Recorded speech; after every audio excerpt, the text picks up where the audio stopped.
Thank you for joining. Today, the discussion is about integrity. What is integrity? And we're looking at it from the position or perspective of leadership or management.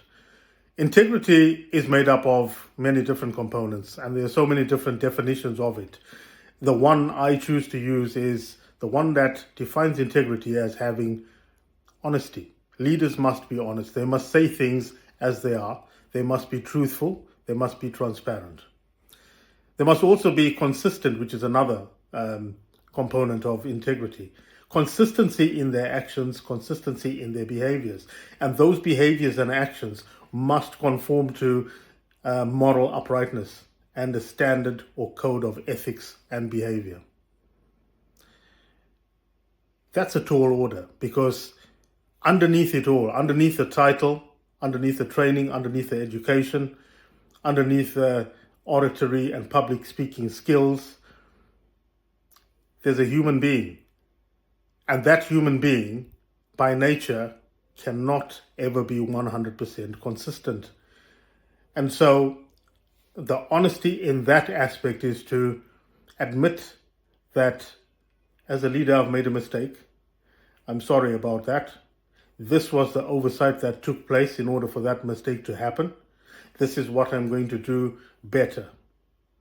Rather than sit and defend actions, make excuses or provide reasons for them, it's about taking accountability for things when they go wrong. Even though the leader themselves may not have made the mistake itself, the mistake may have been made by someone in their charge, maybe made by someone they delegated work to. A negative result may come as a result of not incompetence, but maybe inability or an oversight on the part of the person that the work was delegated to. It is still the leader's responsibility to take accountability for that, because that is another aspect of leadership.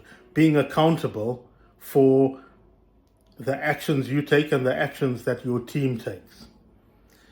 While it's difficult to be consistent in everything all the time, it's a sign of integrity in the first place to make an effort to do that and to put a plan in place, a self-development, professional development plan, which assists in the development of the skills and characteristics of integrity. And it's every leader's duty to do that for themselves. Trustworthiness is a major part of integrity, and trustworthiness itself is made up of 4 different components. Did you know that? I found that out maybe 2 years ago, and trustworthiness is a word we use quite loosely, but it's actually made up of credibility, reliability, intimacy, a very specific definition on intimacy, and self-orientation. So when we talk about credibility, we're talking about what makes you worth your salt as a leader. What training have you had? What education have you had? What experience have you got? What track record have you got? It isn't always suffice just to have a degree in something, or a master's degree, or have attended a certain university or done a certain course. It's about the experience, and it's about your track record. It's about not only your successes, but what you have learned from your failures. All that comes together in terms of creating credibility. It gives you your ethos. Once you've established that credibility, and you have credibility as a leader, the next thing is to ensure that you are reliable. Deliver on your promises. And when you can't deliver on your promises, be honest about it and upfront about it. That's reliability. Can people depend on you? Can they depend on your word? Does your word have value?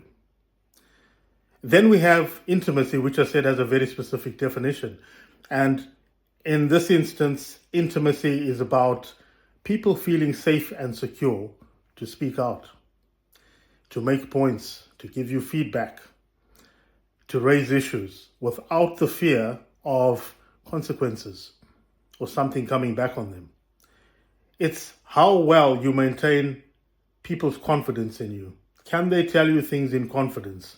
And will you keep it in confidence? That's intimacy. And then self-orientation is the last part, which is how self-orientated are you? So when you do things, are you doing things for the betterment of society, for the betterment of the organization, for the betterment of the people you lead and who support you, or are you solely doing this for yourself? For example, the leadership courses that I have created and the books on leadership and persuasion and influence and various other different things, those are my passions, and they are my passions because they come from inside. They come from personal experiences, and I want other people to learn and develop from them. I want to see leaders in tomorrow's world that are better than the leaders in today's world. I want to see leaders in tomorrow's world who are accountable and who are truly in it for the value of making people's lives better and not for the value of their status or for their bank accounts. That is what I am attempting to give to the world, because the world has given a lot to me. So in terms of giving back, leadership and teaching people the skills that they need to lead people successfully based on my own mistakes and mistakes that I've seen great leaders make, and not just people at low levels like myself. But that's what I want to give back to the world. So the lower your self-orientation, the higher your trustworthiness score. So if you think of trustworthiness from an integrity point of view as a mathematical equation, it would look like this. Trust equals to credibility plus reliability plus intimacy all over self-orientation. So the less self-oriented you are and the more outward looking you are in terms of society and the organization, then the higher your trustworthiness score will be. Obviously, you need to not just pay attention to that, but make sure you do everything you can to keep your credibility intact, because credibility can be easily lost.